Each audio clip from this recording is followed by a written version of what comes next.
बहुत समय पहले की बात है। एक सुंदर और हरा भरा गांव था जिसका नाम हिरनपुर था।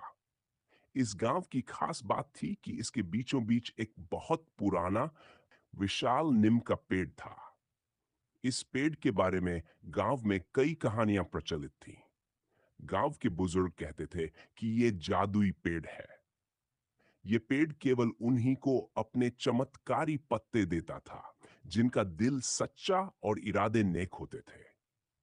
लेकिन जो इसे बिना अनुमति के तोड़ने की कोशिश करता, उसे पेड़ की रक्षा करने वाली शक्ति सजा देती थी। इसी गांव में एक नटखट लड़का रहता था जिसका नाम जादू था।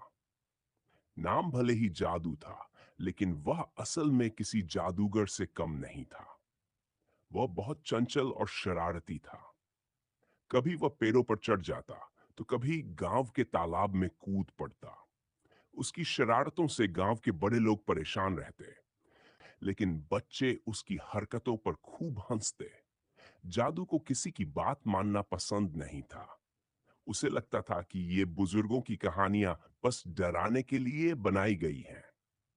इसलिए जब भी कोई उसे नीम के पेड़ के जादू के बारे में बताता, वह हंसकर टाल देता। एक दिन की बात है। गर्मियों की दोपहर थी। सूरज आग बरसा रहा था और गांव के बच्चे नीम के पेड़ के नीचे छांव में बैठे थे। अचानक जादू के दोस्त रघु और छोटू उसे चिढ़ाने लगे। जादू, तुम हर चीज में सबसे आगे हो, लेकिन क्या तुम सच में बहादुर हो? रघु ने पूछा।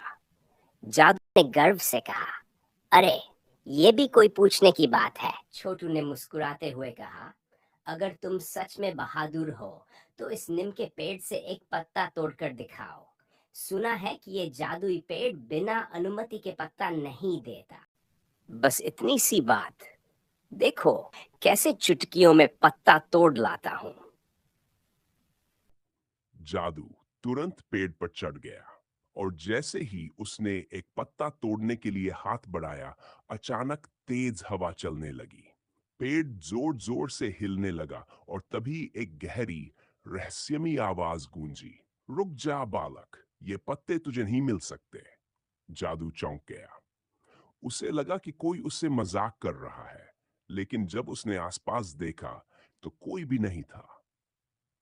पेड़ की डालियां मानो खुद उसे रोकने की कोशिश कर रही थी। ना, जादू का पैर फिसल गया और वह नीचे गिरने लगा। लेकिन अजीब बात यह थी कि वह जमीन पर गिरा नहीं, बल्कि वह धीरे धीरे हवा में तैरता हुआ नीचे आया। प्राणी ने कहा, मैं चिंटू हूं, इस नीम के पेड़ का रक्षक। तुमने ने बिना अनुमति के पत्ता तोड़ने की कोशिश की, यह गलत था। जादू डरते हुए बोला, मुझे माफ कर दो, मुझे नहीं पता था कि यह सच में जादुई पेड़ है। चिंटू ने गंभीर होकर कहा, माफी सिर्फ शब्दों से नहीं, कर्मों से मिलती है। अगर तुम सच में पछता रहे हो, तो तुम्हें अपनी गलती सुधारनी होगी। कैसे? जादू ने पूछा। चिंटू ने कहा, गांव के बाहर जंगल में एक छोटा हिरण घायल पड़ा है। अगर तुम सच में नेक दिल के हो, तो जाओ और उसकी मदद करो। ना देर किए गांव के बाहर की तरफ दौड़ा। वहां उसने देखा कि एक छोटा हिरण दर्द से कराह रहा था। उसके पैर में गहरी चोट लगी थी। जादू ने धीरे से उसे गोद में उठाया और गांव के वैद्य जी के पास ले गया। वैद्य जी ने उसकी चोट पर दवा लगाई और कुछ ही देर में वह ठीक होने लगा। हिरण ने जादू को अपनी बड़ी बड़ी आंखों से देखा और अपनी नन्ही नन्ही जीभ से जादू का हाथ चाटकर अपना धन्यवाद जताया। जादू को महसूस हुआ कि सच्ची बहादुरी किसी को नुकसान पहुंचाने में नहीं, बल्कि उसकी मदद करने में होती है। अगली सुबह जब जादू नीम के पेड़ के नीचे बैठा था, तो अचानक एक हरा भरा पत्ता खुद ब खुद उसकी गोद में आ गिरा। फिर चिन और मुस्कुराकर बोला, अब यह पेड़ तुम्हें स्वीकार करता है। सच्ची बहादुरी ताकत में नहीं, बल्कि समझदारी और अच्छे कर्मों में होती है। उस दिन के बाद जादू ने कभी पेड़ों को नुकसान नहीं पहुंचाया। अब वह गांव में पेड़ पौधों की देखभाल करने वाला बन गया। उसने सभी को सिखाया कि प्रकृति की रक्षा करना ही सच्ची बहादुरी है।